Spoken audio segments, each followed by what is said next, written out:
I don't even know, man. Like it was like, yes, like we had nerves and it was like, such a big moment, but that had been what Northwestern and myself and the whole team have been waiting on for I don't know what it is, the 70 years, whatever. So we were ready to go. Like it wasn't even about the tournament or Vanderbilt or North Carolina or Kentucky, whoever we were playing. Like it was about like this is it. Like this is the moment you committed for, I committed for, Coach Collins came here for. Like this is it. Like we aren't coming out here just to say, you know, we didn't work this hard just to get this far. You know what I'm saying? We didn't come this far just to come this far. And it was like so cool, like getting out there and it feeling like just another game. Like it wasn't the moment wasn't too big, like it wasn't too much to handle. Like it was just like, yeah, we're here now. Like this is just a thing. Like we're finally on the stage that we wanted to be on. Nothing, a whole lot of nothing. It's been kind of surreal. Been doing a lot of reading. Reading a lot of people talking about kind of letting it go and just being. And I'll be the first one to tell you, just being sucks.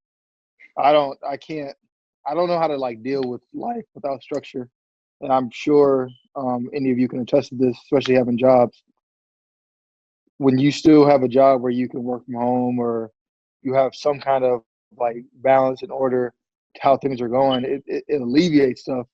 But when you're in a profession like mine, I guess, and your job is almost canceled or you're unemployed, it comes to a point where you have the time that you always wished for. You can just relax and do whatever you want to do. But then by day 3 and you've already checked off everything that you wanted to do, and you're on day 30, I think it just starts coming to an extreme halt. And even like working out at home is different. Like I can't when I'm doing jumping jacks and push-ups in my basement with my dad watching Family Guy. I have not. I put up my rim outside my house again. So I've been shooting on a slanted rim on a slanted driveway for a couple weeks. So that's been fun. It was just surreal. Like I went through the draft process and got to play against all the top talent and do it all, and then have to be go to the G League. Like, and as a basketball player, everyone's heard the nightmare stories in the G League that you can go somewhere in the middle of nowhere and kind of be stuck and not play or fight your way or do however it may be. So I was kind of disappointed going into the G League and kind of knowing that I was going to have to like kind of stick it out and be right back at the bottom of the totem pole and kind of build my way back up. But credit to Orlando and Lakeland. They really had an incredible culture in North Carolina. Friday night, woke up, had to get on a plane at 6 a.m. or had to leave the hotel at 6 a.m., drive to the airport. And because we bought the ticket, they bought the ticket such last minute, I flew to New York to fly back to Orlando. So we got to LaGuardia, I think. It's at 8. I landed at 8:30. The flight from LaGuardia to Orlando took off at 9. So I had to run across and it just so happened that my gate was on the other side of the airport. So I had to run across the airport. I was the second to last guy getting on the plane. Just happy I was finally on. Landed in Orlando at, I don't know, 10. We have shoot around at noon, so I have to go right from the airport to shoot around. And it just so happens they lost all my bags.